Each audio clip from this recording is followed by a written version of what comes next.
नमस्कार दोस्तों, स्वागत है आपका हमारे YouTube चैनल जीके ट्रैकर पे।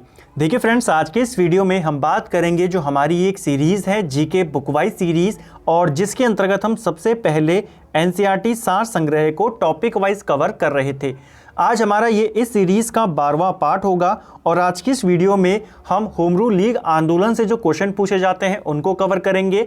इसके अलावा जो आपके ट्रेड यूनियन और कम्युनिस्ट पार्टी को लेकर क्वेश्चन पूछे जाते हैं और ब्रिटिश काल के जो महत्वपूर्ण आयोग हैं उनको लेकर के आज के इस वीडियो में हम उन सभी प्रश्नों को कवर करेंगे।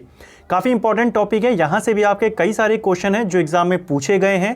तो चलिए फ्रेंड्स, आज के इस वीडियो को शुरू करते हैं। और अगर आपने अभी तक इस सीरीज़ के अगर प्रीवियस पार्ट को नहीं देखा है, आप उनको प्लेलिस्ट में जाके देख सकते हैं। काफ़ी इंपॉर्टेंट है क्योंकि ये पूरी सीरीज़ एक टॉपिक वाइज सीरीज़ है। चलिए फ्रेंड्स, आज की इस वीडियो को शुरू करते हैं। पहला प्रश्न है हमारा आज का, उदारवादियों और अतिवादियों के पुनः एकीकरण की प्रक्रिया की प्रमुख शिल्पकार कौन थी। देखिए यहाँ पे जो उदारवादी हैं यानी कि जो नरम दल के नेता थे कांग्रेस के, और अतिवादी यानी कि जो गर्म दल के नेता थे, इन दोनों का एकीकरण होता है। आप जानते हैं कांग्रेस का जो 1916 का लखनऊ अधिवेशन था, यहाँ पे पूछा जा रहा है यह एकीकरण की प्रमुख शिल्पकार कौन थी, किसके प्रयासों से ये कांग्रेस का एकीकरण हुआ था। सही आंसर है एनी बेसेंट। ठीक है, तो एक क्वेश्चन और आपको याद रखना है, कांग्रेस का जो एकीकरण हुआ, गर्म दल और नरम दल के बीच जो समझौता हुआ, उसमें मुख्य योगदान किसका था? एनी बेसेंट का। और उसमें तिलक का भी महत्वपूर्ण योगदान था। ठीक है, बाल गंगाधर तिलक का भी महत्वपूर्ण योगदान था यहाँ पे। यह अधिवेशन आप जानते हैं 1916 में हुआ, लखनऊ में। अध्यक्ष कौन थे? अंबिका चरण मजूमदार। दूसरा प्रश्न है, कांग्रेस द्वारा मुस्लिम लीग की पृथक निर्वाचन क्षेत्र की मांग को किस अधिवेशन में स्वीकार किया गया था। देखिए, मुस्लिम लीग के द्वारा जो पृथक निर्वाचन क्षेत्र की मांग थी, हमने पिछले वीडियो में पढ़ा था, ये इन्होंने 1908 में करी थी। इस मांग को अंग्रेजों ने 1909 में मान लिया था। कांग्रेस ने इस मांग को माना जो लखनऊ समझौता था 1916 का, इस अधिवेशन में माना था, क्योंकि इसी अधिवेशन में कांग्रेस और मुस्लिम लीग के बीच समझौता होता है और यहीं पर कांग्रेस जो है पृथक निर्वाचन क्षेत्र की मांग को मान लेती है। हालांकि यहीं पर यह कांग्रेस की सबसे बड़ी गलती थी जब वो इस मांग को मानती है। तो ये आपको ध्यान रखना है। देखिए, दो बातें आपको याद रखनी है। अगर पूछेगा जो ये 1916 का लखनऊ अधिवेशन था, कांग्रेस के जो दो दल थे, नरम दल और गर्म दल, इनमें समझौता का महत्वपूर्ण योगदान किसका था? तो एनी बेसेंट और बाल गंगाधर तिलक। ठीक है, और अगर पूछेगा कांग्रेस और मुस्लिम लीग के बीच जो समझौता हुआ, इसमें महत्वपूर्ण योगदान किसका था? तो यहाँ पे मोहम्मद अली जिन्ना और बाल गंगाधर तिलक, इन दोनों का था। ठीक है, एक और चीज, जो ये लखनऊ समझौता था, इसका विरोध किसने किया था? पिछले वीडियो में मैंने बात करी थी, मदन मोहन मालवीय ने इसका विरोध किया था। ठीक है, चलिए नेक्स्ट है हमारा, मोहम्मद अली जिन्ना को हिंदू मुस्लिम एकता का दूत किसने कहा था? तो देखिए, जिन्ना को हिंदू मुस्लिम एकता का दूत सरोजनी नायडू के द्वारा कहा गया था। ठीक है, कई बार क्वेश्चन बनता है, हिंदू मुस्लिम एकता का दूत किसको कहा जाता था? जिन्ना को। और किसने कहा था? सरोजनी नायडू ने कहा था। ठीक है, एक और चीज़ आपको लखनऊ अधिवेशन से याद रखनी है। लखनऊ अधिवेशन 1916 ये वही अधिवेशन था जहां पे गांधी जी की मुलाकात जो चंपारण के किसान थे राजकुमार शुक्ल, उनके साथ हुई थी। कई बार पूछा जाता है उनकी पहली मुलाकात कब हुई, तो लखनऊ अधिवेशन में ही राजकुमार शुक्ल की मुलाकात गांधी जी से हुई थी, जहाँ पे उन्होंने गांधी जी को चंपारण आने का न्योता दिया था। चलिए नेक्स्ट है, भारत में होम रूल लीग अवधारणा किस देश से ली गई थी? भारत के अंदर जो होम रूल लीग आंदोलन चलाया गया था, इसकी अवधारणा किस देश से ली गई? सही आंसर होगा आयरलैंड से। देखिए, आयरलैंड में सबसे पहले होम रूल लीग आंदोलन चलाया गया था। ये आयरलैंड में 1873 से लेकर 1882 के बीच में चला और इस आंदोलन का नेता था रेडमोंड। ठीक है, उसी से प्रेरित होकर भारत में होम रूल लीग की स्थापना होती है। नेक्स्ट है, प्रथम विश्व युद्ध के दौरान कौन सा आंदोलन भारत में लोकप्रिय हुआ था? ऐसे भी पूछा जाता है घुमाकर। तो देखिए, जो पहला विश्व युद्ध था, इस दौरान भारत के अंदर होम रूल लीग आंदोलन काफ़ी ज़्यादा लोकप्रिय हुआ था। इससे जुड़े जितने फैक्ट हैं सभी को देखेंगे हम, चाहे वो तिलक वाली लीग हो, चाहे एनी बेसेंट वाली लीग हो। नेक्स्ट है, बाल गंगाधर तिलक द्वारा होम रूल आंदोलन कब आरंभ किया गया था? देखिए, भारत के अंदर दो होम रूल लीग बनाई गई थी। पहली जो थी वो बाल गंगाधर तिलक ने बनाई, उसके बाद एनी बेसेंट के द्वारा बनाई गई। हम दोनों के बारे में बात करेंगे, दोनों में क्या अंतर है उसको देखेंगे और कब कब बनी उनको भी देखेंगे। देखिए, बाल गंगाधर तिलक ने जो होम रूल लीग बनाई वो उन्होंने अप्रैल 1916 में पूना में बनाई थी, ठीक है, महाराष्ट्र के अंदर। इसीलिए जो तिलक ने होम रूल लीग बनाई इसे महाराष्ट्र होम रूल लीग कहा जाता है, ठीक है। महाराष्ट्र होम रूल लीग की स्थापना किसने करी? बाल गंगाधर तिलक ने। जो इनकी होम रूल लीग थी उसका क्षेत्र जो था वो सीमित था, ठीक है। और एनी बेसेंट की हम बात करें तो एनी बेसेंट ने 1916 में ही सितंबर में इन्होंने Akhil Bharatiya home rule league की स्थापना करी थी। तो अगर पूछेगा कि Akhil Bharatiya home rule league की स्थापना किसने करी तो आप एनी बेसेंट का नाम बताएंगे, और अगर स्पेशली तिलक का नाम लेकर पूछेगा तो आप बताएंगे अप्रैल 1916 पूना के अंदर। एनी बेसेंट की लीग को Akhil Bharatiya home rule league कहा गया। इसकी स्थापना सितंबर 1916 में हुई। मद्रास में इस लीग की स्थापना होती है, ठीक है। तो इंपॉर्टेंट क्वेश्चन है, आपको ध्यान रखना है। नेक्स्ट है, तिलक और एनी बेसेंट द्वारा बनाए गए होम रूल लीग आंदोलन की शाखाओं को किस वर्ष एक कर दिया गया था? देखिए, दोनों की जो होम रूल लीग थी इनको एक कर दिया गया था 1918 में। इंपॉर्टेंट है, ध्यान रखेंगे। एनी बेसेंट ने किस साप्ताहिक पत्रिका के माध्यम से स्वशासन की मांग की थी? देखिए, जो एनी बेसेंट थी इन्होंने जब होम रूल लीग आंदोलन चलाया उसका मुख्य उद्देश्य था स्वशासन की स्थापना, ठीक है। और तिलक ने जो होम रूल लीग चलाया था उसका उद्देश्य था, जो तिलक का नारा था कि स्वराज मेरा जन्मसिद्ध अधिकार है, वो उसका उद्देश्य था उसको प्राप्त करना, ठीक है। और जो बेसेंट की थी इनका उद्देश्य था स्वशासन की मांग। इन्होंने अपने आंदोलन का जो प्रचार किया वो इनकी एक पत्रिका थी कॉमनवेल्थ, ठीक है। इसके माध्यम से इन्होंने अपने जो इनका आंदोलन था उसका प्रचार किया।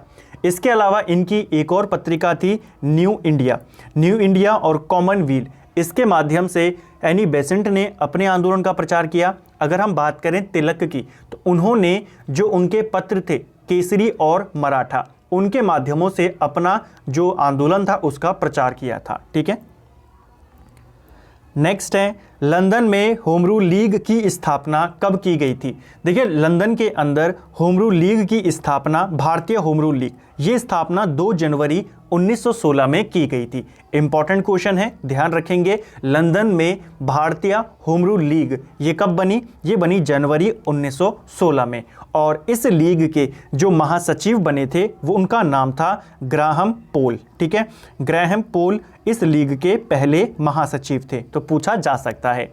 एक और चीज, जो लीग एनी बेसेंट ने बनाई थी उसके सचिव कौन थे? तो जॉर्ज अरुंडेल जो थे वो एनी बेसेंट वाली होम रूल लीग के सचिव थे।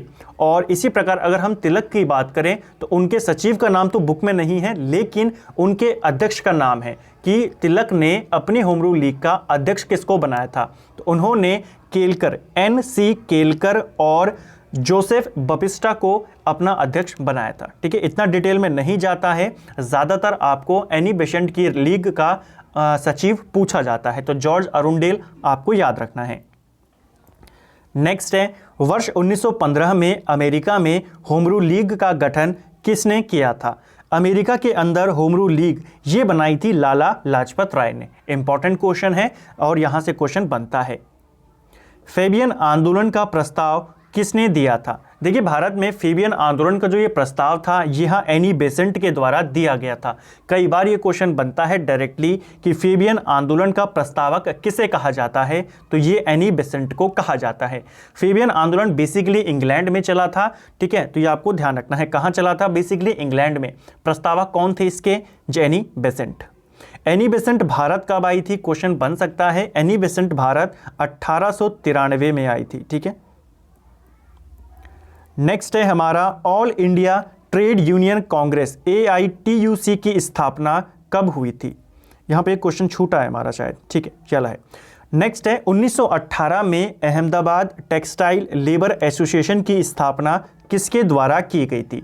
देखिए, अहमदाबाद टेक्सटाइल लेबर एसोसिएशन, इसकी स्थापना 1918 में महात्मा गांधी के द्वारा की गई। इंपॉर्टेंट क्वेश्चन है, दो क्वेश्चन यहां से बनते हैं। पहला, इसकी स्थापना 18 में किसने करी? महात्मा गांधी ने। और दूसरा प्रश्न यहीं पर, जब इसकी स्थापना इन्होंने करी, गांधी जी ने ट्रस्टीशिप का सिद्धांत दिया। अगर आप प्रीवियस ईयर को क्वेश्चन पेपर को उठा के देखेंगे, आपको ये क्वेश्चन दिख जाएगा कि महात्मा गांधी ने ट्रस्टीशिप का सिद्धांत कब दिया था? तो 1918 में दिया था।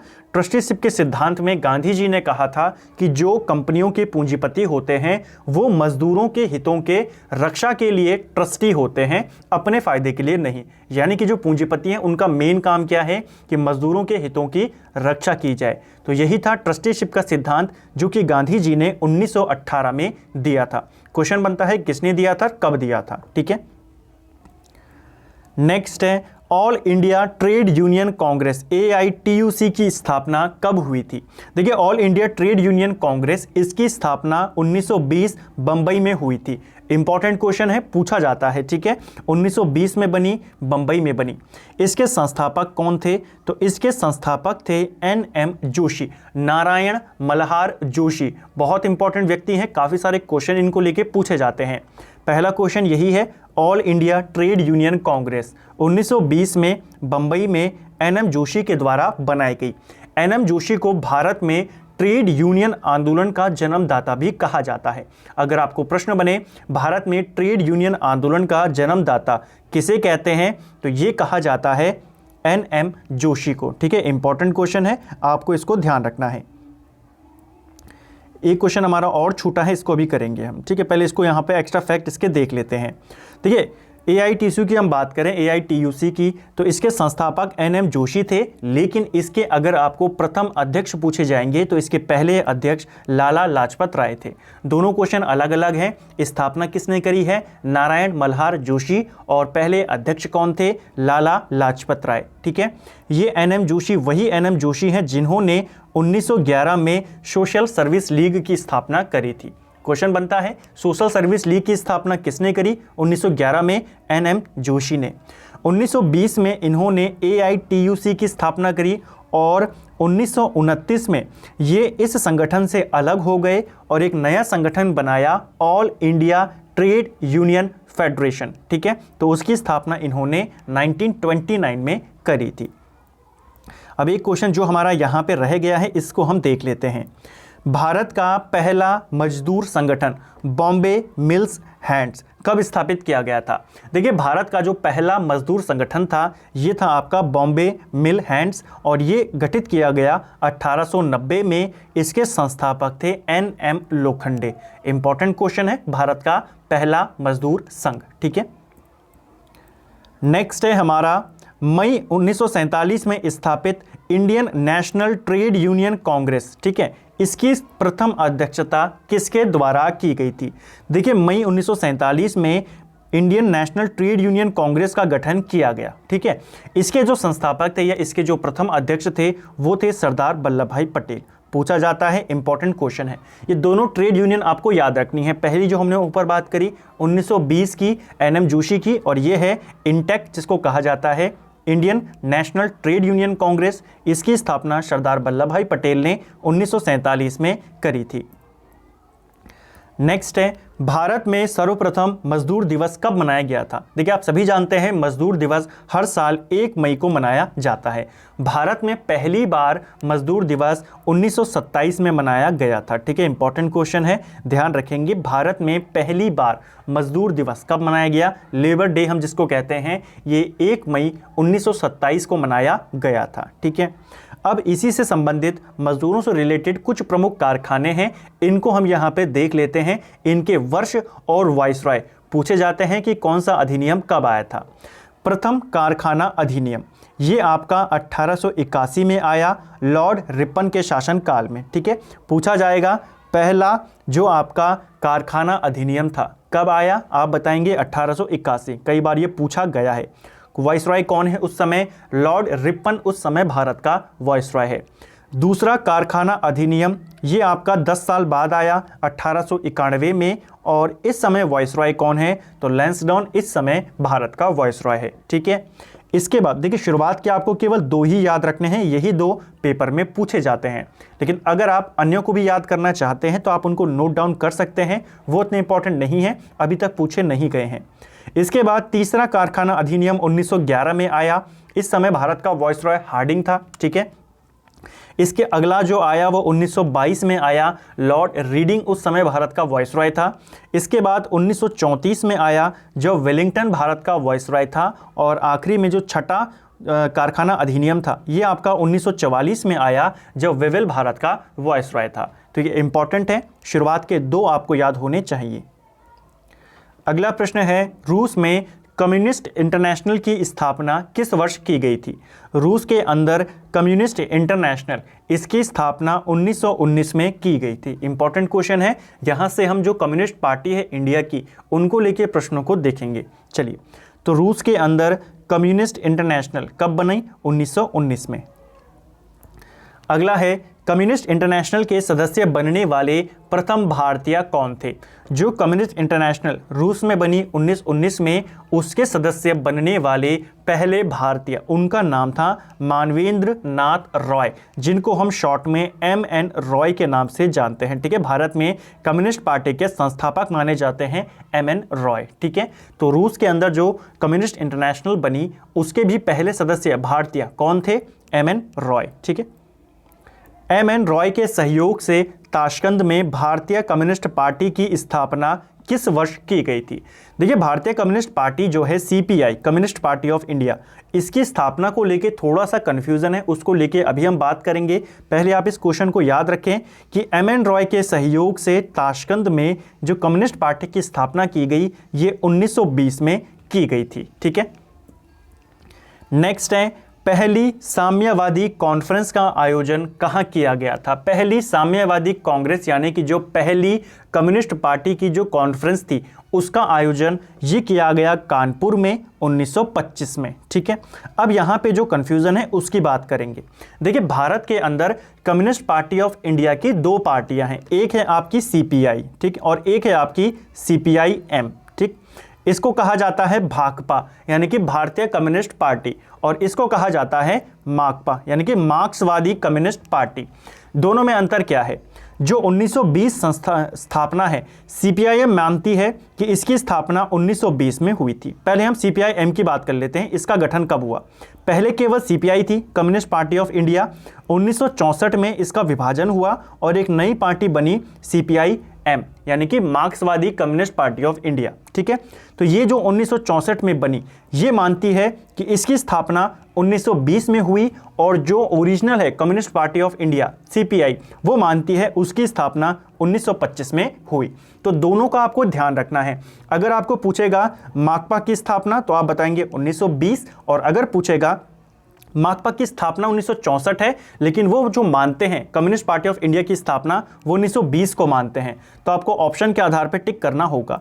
अगर आपको दोनों ऑप्शन में देखने को मिलते हैं तो आप 1925 को ही टिक करेंगे, क्योंकि औपचारिक रूप से कम्युनिस्ट पार्टी ऑफ इंडिया की स्थापना 1925 में ही हुई थी, ठीक है। तो ये थोड़ा सा डाउट था, लेकिन आपको पहले 25 ही याद रखना है, ठीक है। अगर ऐसे पर्टिकुलर नाम लेके पूछेगा तो आप 1920 बताएंगे। चलिए, नेक्स्ट है, वर्ष 1924 में कानपुर षड्यंत्र मुकदमा किस आंदोलन के नेताओं के विरुद्ध चलाया गया था? तो कानपुर षड्यंत्र जो मुकदमा था ये आपके जो साम्यवादी आंदोलन थे, जो कम्युनिस्ट लोग थे, इन्हीं के खिलाफ चलाया गया था 1924 में।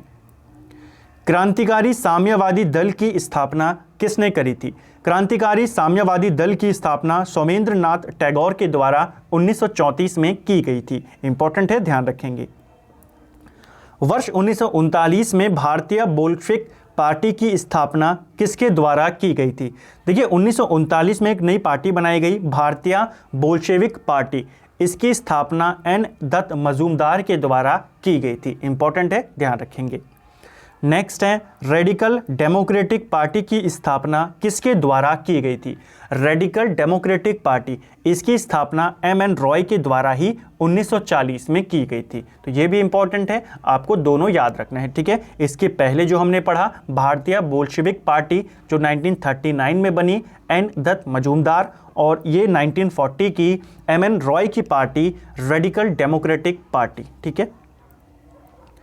नेक्स्ट है ब्रिटिश भारत में गठित महत्वपूर्ण आयोग। देखिए ब्रिटिश भारत में जो महत्वपूर्ण आयोग बनाए गए उनके बारे में यहाँ पे थोड़ी सी बात कर लेते हैं जो आपके इंपॉर्टेंट है। सबसे पहला है फ्रेजर आयोग। फ्रेजर आयोग का गठन कर्जन ने किया था और यह आयोग पुलिस सुधारों से संबंधित था। ठीक है, फ्रेजर आयोग आपको पूछा जाएगा पुलिस सुधारों से संबंधित फ्रेजर आयोग का गठन कब किया गया? 1902 में। किसने किया? कर्जन ने। नेक्स्ट है पंजाब अशांति से संबंधित। देखिए पंजाब अशांति से संबंधित आयोग है हंटर आयोग, जिसका गठन 1919 में वाइसरॉय चेम्सफोर्ड के द्वारा किया गया था। बेसिकली ये वही आयोग है जिसका गठन जलियांवाला बाग हत्याकांड की जांच के लिए किया गया था। क्वेश्चन बनेगा जलियांवाला बाग हत्याकांड की जांच के लिए कौन सा आयोग बना था? तो वो यही आयोग था, हंटर आयोग। ठीक है, नेक्स्ट है भारतीय रियासतों के साथ संबंध। तो इससे जुड़ा हुआ जो आयोग था वो था बटलर आयोग, जिसका गठन 1927 में जो समय का वाइसरॉय था इरविन, इसके द्वारा किया गया था। कई बार क्वेश्चन बनता है बटलर आयोग कब बना? 1927 में। इसका उद्देश्य क्या था या इसका संबंध किससे था? तो ये आपका जो भारतीय रियासतें थी और जो अंग्रेज थे इनके बीच संबंधों को लेकर ये जुड़ा हुआ था। ठीक है, संबंधित था। भूमि सुधार की बात करें तो भूमि सुधार से संबंधित आयोग था लिन लिथगो आयोग। ठीक है, और ये बना 1928 में और इसे इरविन के द्वारा ही बनाया गया था। नेक्स्ट है बारदोली में लगान वृद्धि की जांच के लिए। तो देखिए बारदोली सत्याग्रह आपने पढ़ा है 1928 में ही हुआ था। वहाँ पे करों में लगातार वृद्धि कर दी गई थी। बाद में जब वहाँ पे आंदोलन हुआ सरदार वल्लभ भाई पटेल के नेतृत्व में, उसके बाद अंग्रेज़ों ने वहाँ पे लगान वृद्धि की जांच के लिए एक आयोग बनाया था।